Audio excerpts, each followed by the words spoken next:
देवत्व का जागरण, धरती पर स्वर्ग के अवतरण, उस संकल्प को पूरा करने वाले शपथ लेकर के निकले उनके सिपाही हैं, उनके इस युग के सैनिक हैं। कमर कसे हम एक सिपाही गुरुवर की जय कहते हैं, कमर कसे हम एक सिपाही गुरुवर की जय कहते हैं, और धूप शीत वर्षा तक को हम हंसते हंसते सहते हैं। अपने गुरु के हृदय में धर के चले गुरु के पथ वाले। एक सरिया बाना बदनाम नहीं हो रहा है, लेकिन परिचय इसीलिए बता रहे हैं कि अपने गुरु के हृदय में धर के चले गुरु के मत वाले, और ये केसरिया बाना पहने हम निकले गुरु के मत वाले। ये हमारा परिचय शास्त्री कुल हरिद्वार से हम लोग यही करते आए हैं। हाथ में संकल्प, होठ पर मुस्कान, माथे पर श्रम की बूंदें, और हाथ में गुरु का, हृदय में गुरु का नाम। यही संकल्प लेकर के निकले हैं आप सभी के अंदर के उस देवत्व को जगाने के लिए। आपके अंदर वो जो भटका हुआ देवता है, शांति कुंज कभी आइएगा, भटके हुए देवता का दर्शन करिएगा।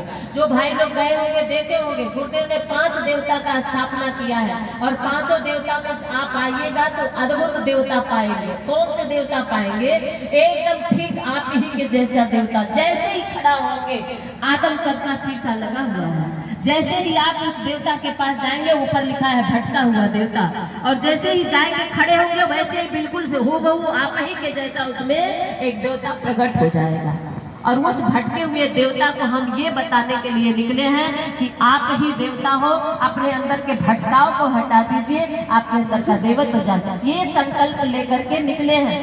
लोग कहते हैं चंद गायत्री परिवार मुट्ठी भर मिल करके देवत्व ले आ देगा लोगों के अंदर, धरती पर स्वर्ग ले आ देगा, इनका निर्माण हो जाएगा। भाइयों बहनों, ये अधिक विश्वास है। क्यों? क्योंकि हम सभी का संकल्प नहीं है, संकल्प तो उस महाकाल का है। विचार क्रांति अभियान सफल हो, यही हमारा पर्व है विश्वास अडिग हम सबका अपने गुरु पे गर्व है विश्वास अडिग हम सबका अपने गुरु पे गर्व है। व्यक्ति निर्माण, परिवार निर्माण, समाज निर्माण और एक निर्माण होते रहेगा। ये महाकाल उद्घोष है, और गुरुवर की ये विचार क्रांति जन जन में भरती जोश है, और अपनी संस्कृति वापस आएगी। संस्कृत के हम रखवाले, केसरिया बाना पहने हम निकले गुरु के मत वाले, केसरिया बाना पहने हम निकले गुरु के मत वाले।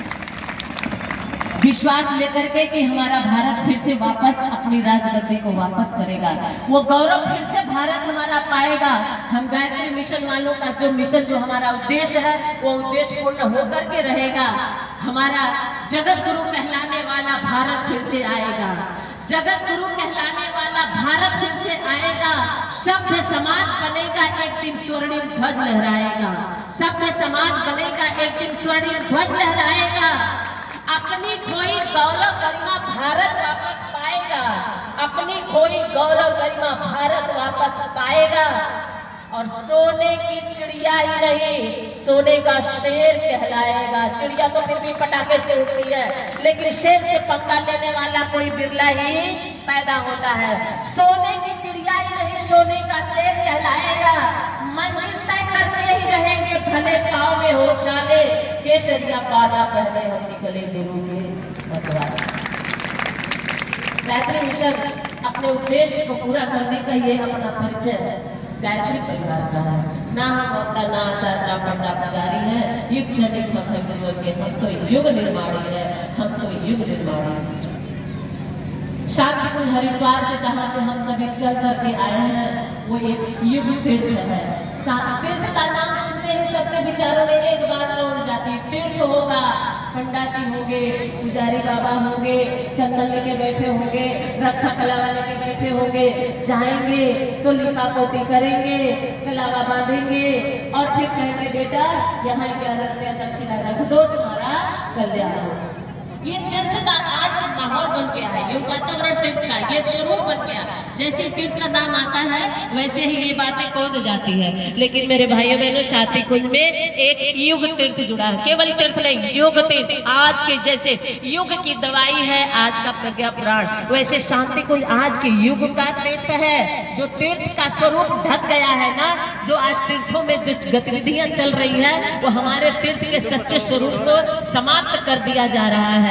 आज तीर्थों का मतलब है कि केवल दक्षिणा लूटना, और आप जाएंगे तो भगवान का दर्शन भी बिना दक्षिणा, डबल दक्षिणा दे दो कोटा से तुमको दर्शन करवाते। एक अंग्रेज आया वृंदावन में और पुजारी बाबा कहने लगे कब तक धूप में खड़े रहोगे, लाइन लगाओगे, 500 रुपया इधर से देखो, तुमको VIP कोटा से किनारे से दर्शन करवा देंगे। और वो भी जब कहने लगा 500 रुपया में भगवान का दर्शन तुरंत हो जाएगा, बोले हाँ, बोले तुम 1500 रुपया में अपने भगवान को बाहर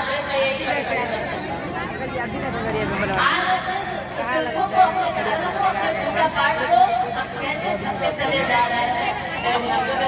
ये शांति को सच्चा युग केंद्र है, वहाँ आपको न पट्टा मिलेंगे न पुजारी मिलेंगे और ना ही आपको कोई दान लेने वाला मिलेगा। आप घूमते फिरोगे नहीं, दान कहाँ करे, आपको जल्दी मिलेगा ये बताई गए।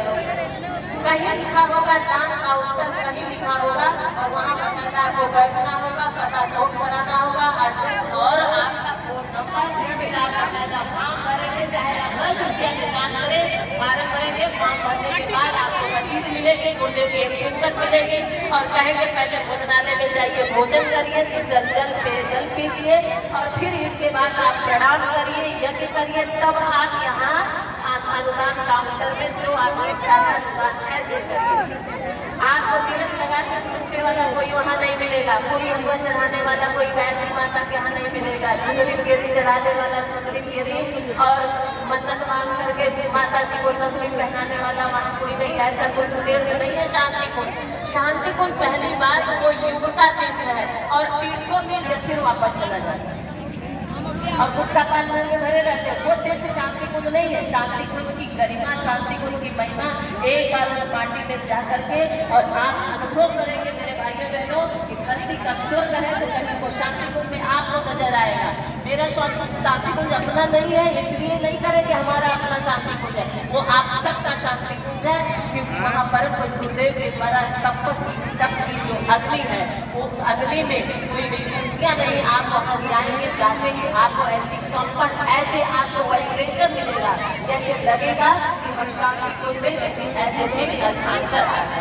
और 2 दिन वहाँ के स्थान दिव्य भी है जो आपको भी बता रहे हैं। तो शांति कुंज ऐसा तीर्थ है जहाँ मनुष्य को बनाने की फैक्ट्री बताया गया है। इंसान बनाए जाते, बड़ी फैक्ट्रियाँ देखे होंगे आप, सीमेंट की सेक की बड़ी फैक्ट्री। एक बार शांति कुंज में मनुष्य की फैक्ट्री जाके देखी, वहाँ मनुष्यता की जो है गढ़ाई होती है, मनुष्य को प्रखर बनाया जाता है। और कैसे बनाया जाता है प्रक्रियाएं जरा देखिए। 9 दिन के लिए आपको एडमिशन कराना पड़ेगा, फॉर्म भरेंगे, 9 दिन के लिए एडमिट हो जाएंगे और फिर क्या है, जितनी आपके अंदर मनुष्य में जो बीमारियां होती है, जिस बीमारी मनुष्यता को खा रही है, जो इंसान की इंसानियत को जो बीमारी खा रही है, उसी बीमारी का 9 दिन इलाज होता है।